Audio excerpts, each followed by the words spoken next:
So, Abdul, you was working warehouses, copywriting, SEO. Now it's 2020.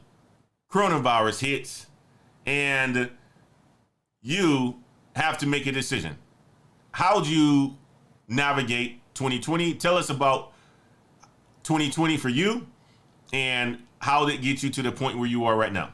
Perfect. Yeah. So trailing back to that story of me working that warehouse job in 2020. So it's 2020, as you said, Antoine, coronavirus. I got laid off. So I got laid off, and I'm like, damn, okay. I looked at that as an opportunity. I got nothing but time on my hands. What's my next move? So my next move was, okay. And I actually want to share this too. I was actually also thinking of going into insurance sales. It was like, should I go into insurance sales or tech sales? So that's what I was looking at. Like, okay, what type of sales role should I go into? So I searched on Google how to get into tech sales without a college degree. And the website that popped up was Course Careers. And it was a blog post explaining in detail why college was unnecessary for those who want to pursue a career in tech sales. I read that blog. It really opened up my mind. It really gave me new perspectives. It even solidified beliefs that I had at a young age. Like, yes, this is what I was thinking. This is exactly what I was talking about. Why, college is unnecessary for an entrepreneur, someone that wants to, build a business. So after reading the blog post, it got me really intrigued. I started, getting in contacts with Troy. I did the one-on-one training with him, really sharpening my skills over that summer of 2020. And then when I was ready, I just started reaching out to, companies, calling sales managers, saying, hey, I just wanted to reach out and see if you guys were hiring for the sales development position, doing that to like 20, 30 people, getting rejected, not giving up. And then just going in, and until I think it was like my 40th interview or so, like early, 2021, because it did took a while to get the role. Yep. I finally got the role. I finally hit it out the park. I finally got the interviews in. And yeah, that was my whole journey, basically. Wow. So you went on 40 different interviews in order for you to land that role, Abdul. He went on 40 different interviews. 40 different interviews. I'll tell you like this, guys. The interview process for any job is difficult. It's exhausting. It takes time. I think about Brother Marvin, who is in tech sales now.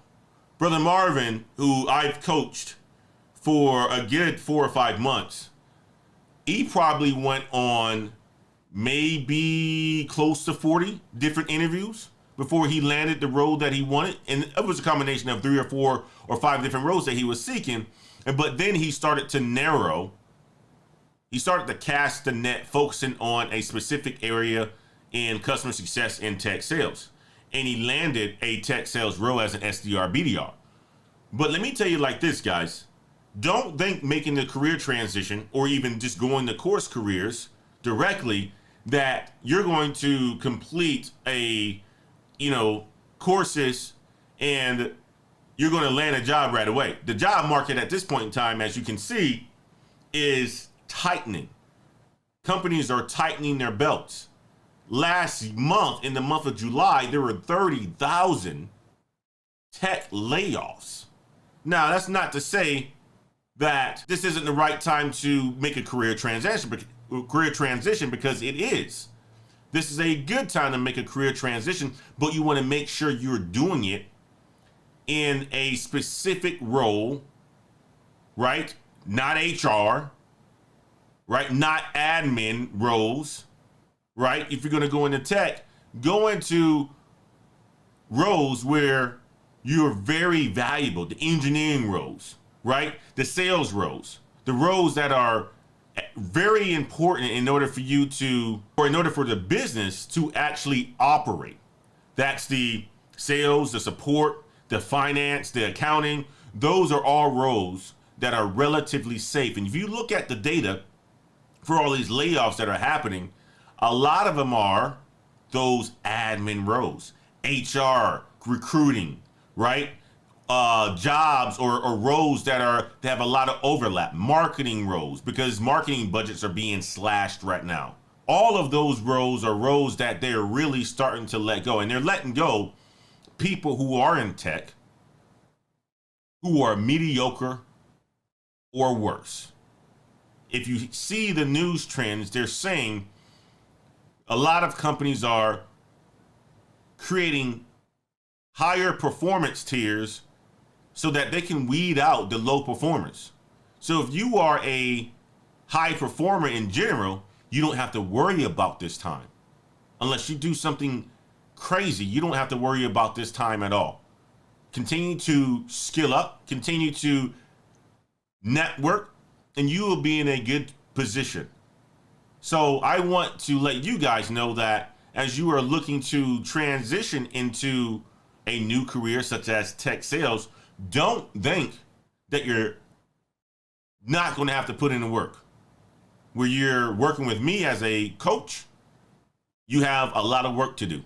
When you're going through course careers, you still have a lot of work to do. You're not just going to graduate college and automatically have a job. That's just not how it works. You have to put in the applications. You have to apply. You have to get rejected. You have to keep applying. You have to brush up on your interview skills, and then you will ultimately land a really good role. So I'm glad that you hit that, Abdul, that you actually said how long that it actually took for you to gain or get that role. And talk about once you got that role, what you learned about tech sales, right? Because nobody knows what Yeah. tech sales is right away, but you learn about it when you get into the role. So tell people what tech hmm sales is in your mind, and then we're going to talk about the role that you have. Right. So tech sales in a nutshell is basically you selling software to business. So business to business, right? You're selling a software solution to businesses that have, a problem that they're facing. And basically what the end goal of, the solution you're selling is to either, give businesses back their time, uh, give businesses, the position for them to, cut down on costs, increase revenue, all those value adds. So that's what, tech sales is in a nutshell. You're selling the software to businesses. Very good. Very good. I'm glad that you said that. And talk about your experience, right? Talk about your experience in the tech sales to date. What is it that you do? What is it that you enjoy about it? What is it that you dislike about it?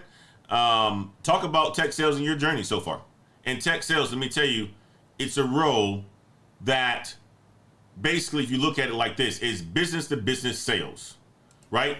Companies have a challenge and they need software solutions to help them with that challenge.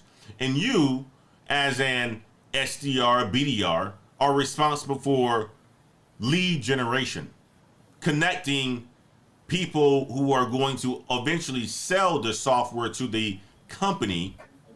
You're responsible for making sure that relationship is built, and the people who are looking for the software, their initial questions have been answered. So think about this. You are the door knockers. You are the people that sends the emails. You are the people that do a lot of the code calling. That's what an SDR and a BDR does. That's what Mr. Abdul does within his role. He's back right now, so let's bring him on. Go ahead, Abdul. Go ahead and talk about, your journey into sales and what you like, what you do, and so forth. Yeah, so my journey so far, I love the fact that I'm able to, build up my communication skills and help people that have a problem that they're facing. So specifically to go into details of what I do is I work at a company called ScalePad, and we sell automation software to IT um, service providers, so managed service providers, and we help them automate the workflow of them being responsible for their client's IT infrastructure. Mm. So, the experience has been really great. I've really increased my business acumen, my confidence when speaking with, CEOs on calls, on discovery calls, booking meetings. It's just been a wonderful experience. And I really matured and leveled up. And what I kind of, don't like about it, I would have to say the fact that once you get into sales, right, you guys are going to face this a lot is, when you're booking meetings, you know, sometimes clients don't show up and you have to chase them and you got to make calls and you're like, okay, this guy didn't show up for the second time, the third time. So it's a bit of an annoyance, but, there's techniques to work around that as you get, acclimated into the role. But, other than that, it's just been a great experience as Mm, far as developing my career skills and just my overall confidence. you said something that is very, very important because, guys, I'm gonna tell you like this: in sales, it's about the chase. In sales, it's about the chase. I'm gonna tell you like this: I had a meeting early this morning that I had to get on the calendar for somebody who was in Spain, and I had to do it at 7 a.m. this morning, and I had to set that meeting up yesterday evening, right? And it's because we want to accelerate a deal before our quarter close at the end of this month.